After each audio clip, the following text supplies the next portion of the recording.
I never imagined that a life that once felt so full could turn into one of endless dissatisfaction and pain. My name is Karen, and this is the story of how I came to realize that happiness isn't something you can hold onto when it's slipping through your fingers. I'm 48 years old, working as an administrative assistant in a small office here in Houston, Texas. I love my job, but it's never been enough to shield me from the turbulence of my home life. My husband, Mike, who is 3 years older than me, used to be a confident man, but a recent demotion at work has turned him into a shadow of his former self. He's now a man who takes his frustrations out on the people he loves the most, me and our teenage daughter, Sarah. Mike's anger has been a constant presence in our home for months now. I often find myself walking on eggshells, trying to avoid any situation that might set him off. His temper can flare up over the smallest things, but what cuts the deepest are his harsh words about my weight. "Why can't you just control yourself?" he'll snap. "You've put on so much weight, Karen. It's embarrassing." These words are like daggers. I try to ignore them, hoping that he'll see how hard I'm working to maintain a sense of normalcy despite his attacks. I work hard, juggle responsibilities at home, and try to keep our family life as stable as possible.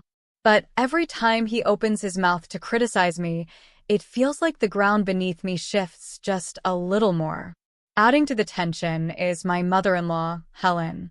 At 74, she's still very much a part of our daily lives. She lives with us, and her presence is a constant reminder of my inadequacies. Helen has her own way of making me feel like a failure, often wrapped in what she pretends is concern for my well-being. "Karen, are you really going to have that second serving?" she'll ask, her voice laced with a patronizing edge. "You know, you should be more mindful of what you eat." These comments come from a place of judgment rather than genuine concern. Helen's disapproval is always thinly veiled, and it only adds to the suffocating atmosphere in our home. Mike and Helen seem to be in agreement on one thing: I'm the problem. My daughter, Sarah, is the one bright spot in my life. At 16, she's perceptive and compassionate, and she can see through the pretense. She tries to stand up for me whenever she can, but it's hard for her to go against both her father and grandmother.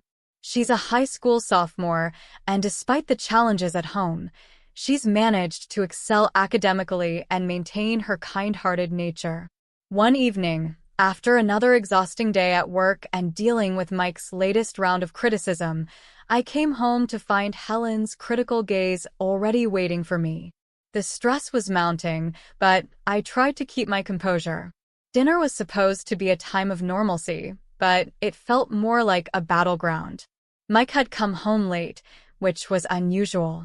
He walked in with a smirk on his face, holding a bottle of wine spritzer. "I thought we'd celebrate making it through another day," he said, his tone oddly cheerful. I didn't think much of it at the time. We sat down at the dinner table, and as usual, Mike and Helen began their verbal jabs. My plate was filled with what I assumed was a standard dinner, but the way they watched me eat made me feel uneasy. As I took a sip of my wine spritzer, something didn't taste right. There was an odd, spicy aftertaste that lingered unpleasantly. I tried to ignore it, but the feeling only grew stronger. I looked over at Helen, who was sipping from her glass of wine as well. A knot tightened in my stomach. Something was off, but I couldn't pinpoint it. My heart raced as I watched Helen take another sip. I could see her face flush, her eyes widening in surprise. She started coughing, her discomfort evident. The spicy taste in my own drink now felt like it was setting my mouth on fire. "Are you all right, Helen?" I asked, trying to sound concerned. Helen's response was choked and unintelligible. Mike, however, looked on with a mixture of amusement and annoyance. It wasn't until Helen's coughing turned into a full-blown gagging fit that Mike finally made a move. "What did you do to the drink, Mike?" I demanded, my voice trembling with anger. Mike shrugged, a look of feigned innocence on his face. Just thought I'd spice things up a bit. Didn't think it would be such a big deal. I knew then that this wasn't just a prank. It was a deliberate act of cruelty, a final push in the long line of abuses I had endured. The realization hit me hard. Sarah had been watching from the sidelines, her face a mask of shock and disappointment. Her support was my only comfort, but even that felt fragile in the face of Mike's increasing hostility. That night, I lay awake in bed, my mind racing. The spicy drink incident was the last straw. I needed to make a change for the sake of my own sanity and Sarah's well-being. But I didn't know how or where to begin. As I listened to the quiet, my thoughts were filled with the weight of what lay ahead. I needed to find the strength to confront this toxic environment. I needed to make a decision that would change our lives forever. And though I was scared, I knew I couldn't let fear keep me trapped in this cycle any longer. The next few days were a blur of tension and uncertainty. I was haunted by the memory of that evening, Mike's cruel prank, Helen's choking fit, and the heavy silence that followed. It was clear to me now. Our home was no longer a sanctuary but a battlefield where I was constantly under attack. I knew I couldn't let this go on any longer. The humiliation and emotional abuse had been building up for far too long. As I looked around our house, it felt more like a prison than a home. Every corner seemed to whisper reminders of the resentment and anger that festered within its walls. Sarah had been a beacon of support through all this, but even she was starting to feel the strain. I could see it in her eyes, the way she flinched at every raised voice and tensed whenever Mike was around. I wanted to protect her, to shield her from the harsh reality of our situation, but I wasn't sure how. One afternoon, after dropping Sarah off at school, I found myself sitting at my desk, the paperwork in front of me feeling like a mountain I couldn't climb. My mind was preoccupied with thoughts of escape. I had been quietly planning my exit, researching my options, and trying to figure out how to make a clean break. My phone rang, jolting me from my thoughts. It was Sarah, calling from school. Her voice was strained, and I could tell she was upset. "Mom, can you come to school? I need to talk to you," she said, her voice cracking. I hurried to the school, my heart pounding with worry. When I arrived, Sarah was waiting for me by the front office. Her face was pale, and she looked like she had been crying. I wrapped my arms around her, trying to offer comfort. "What's wrong, sweetheart?" I asked, my voice full of concern. Sarah took a deep breath, her eyes filled with determination. "I overheard something today. Some kids were talking about how Mike is acting at home. They know he's been demoted and how it's been affecting all of us. I didn't want to say anything, but it's clear that everyone at school knows what's going on." I felt a surge of shame and anger. It was one thing to deal with our issues behind closed doors, but the thought of others knowing our struggles made me feel exposed and vulnerable. "I'm so sorry, Sarah," I said, trying to keep my voice steady. "I never wanted you to be in this position." She shook her head, her expression firm. "Mom, it's not your fault. You've done everything you can. I just want you to know that I'm here for you. And I'm not going to let them get away with this." Her words were a balm to my frayed nerves. It was clear that Sarah's support was unwavering, and it gave me the strength to keep going. We talked for a while, and I could see the resolve in her eyes. She was ready to fight back, and so was I. Later that evening, as we sat down for dinner, the atmosphere was thick with unease. Mike was still trying to act normal, but his efforts felt forced. Helen was unusually quiet, perhaps still embarrassed by the incident with the spiked drink. Mike finally broke the silence, his voice dripping with sarcasm. "So, Karen, have you decided how you're going to handle your little problem? Or are you just going to keep avoiding it?" I looked him in the eye, refusing to be intimidated. "I've decided that I can't live like this anymore. I've been planning to make some changes, and I'm going to start by standing up for myself." Mike's face darkened, and Helen's eyes widened in surprise.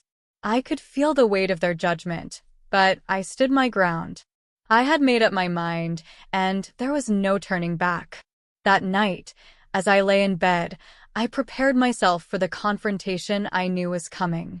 I had gathered evidence of Mike's abusive behavior and Helen's unkindness, preparing to present it to Mike as part of our separation process. I was ready to fight for a future where Sarah and I could be free from this toxic environment. The realization hit me. I was no longer a passive participant in my own life. I was taking control, and that was a powerful feeling. I had to stay strong for Sarah and for myself.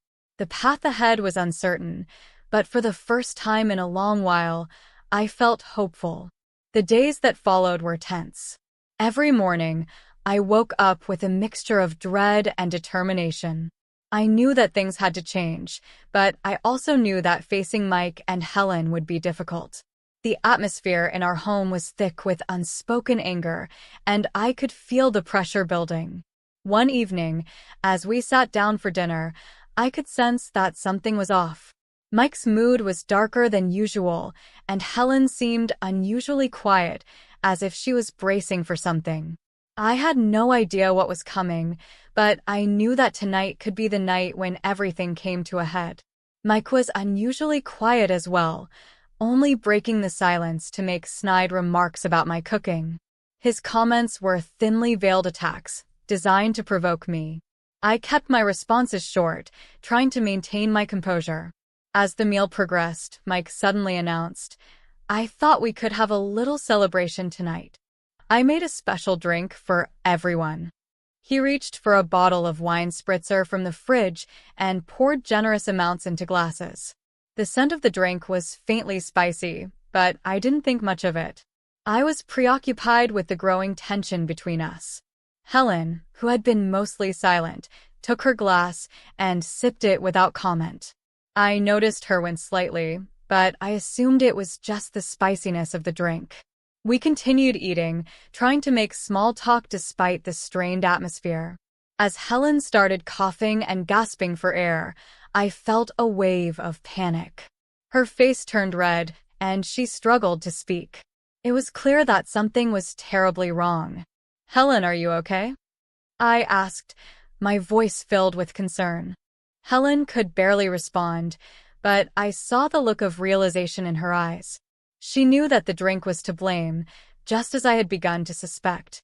Mike's face was a mask of feigned innocence, but I could see the glint of satisfaction in his eyes. In the chaos that followed, I quickly switched my drink with Helen's when she wasn't looking. The spicy concoction had been intended for me, but it seemed that Mike's plan had backfired. Helen's distress led to a dramatic scene. The dinner ended abruptly as she was rushed to the hospital, leaving Mike and me alone in the house.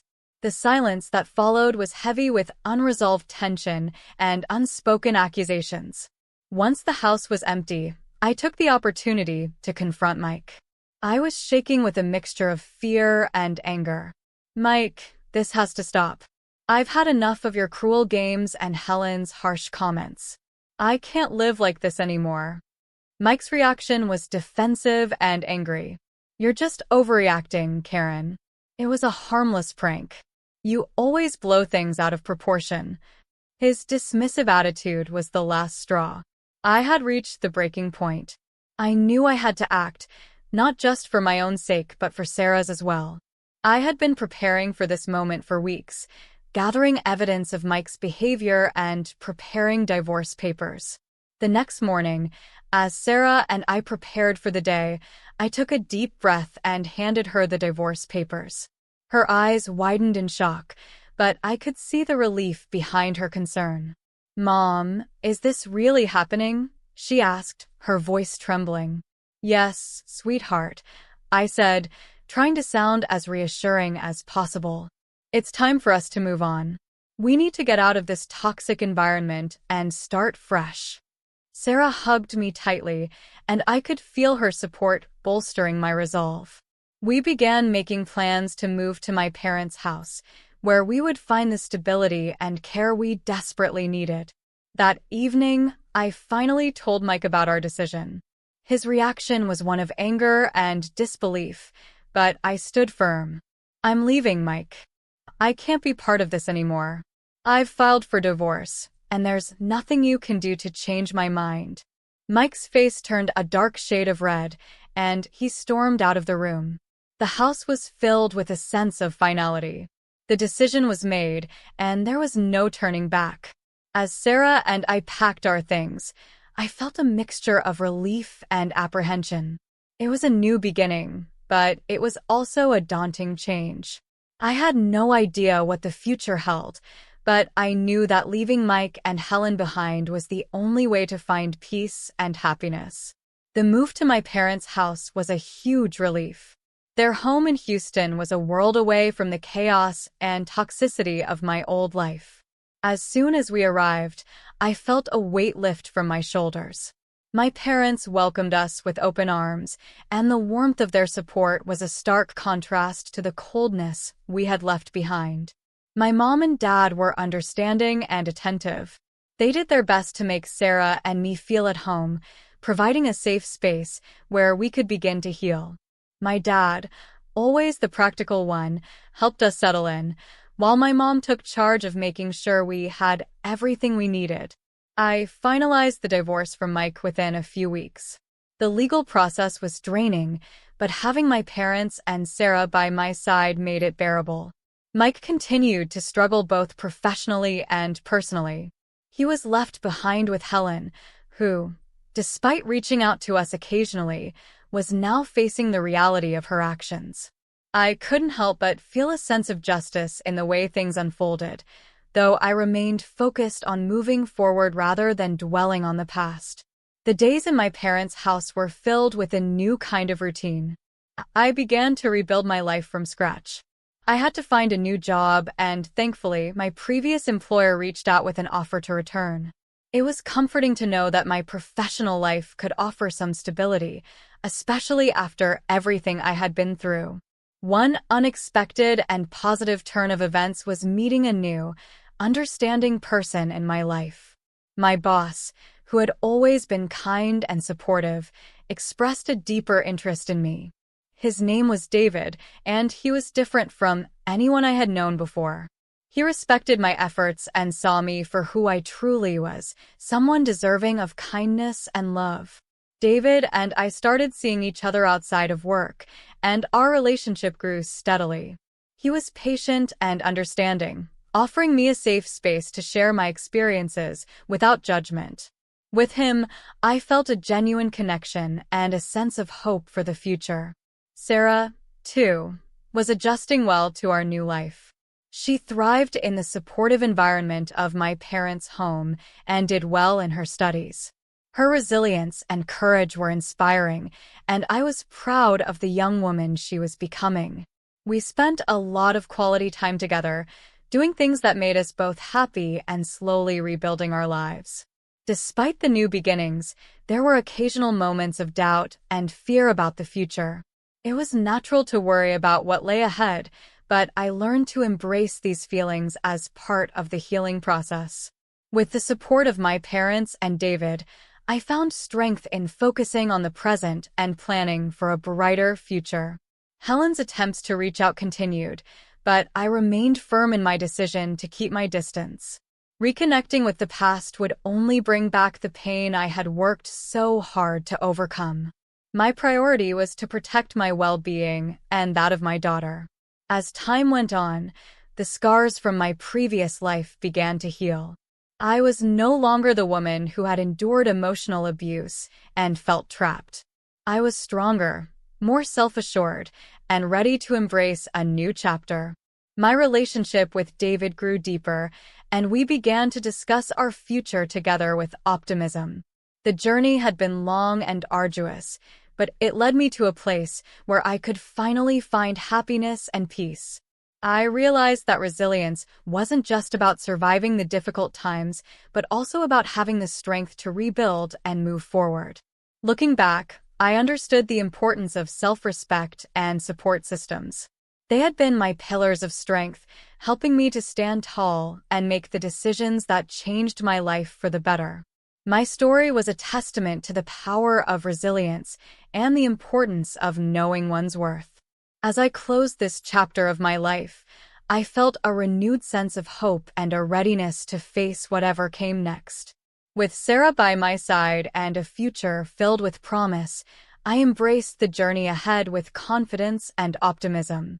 My life had transformed, and I was finally on the path to finding true happiness and fulfillment.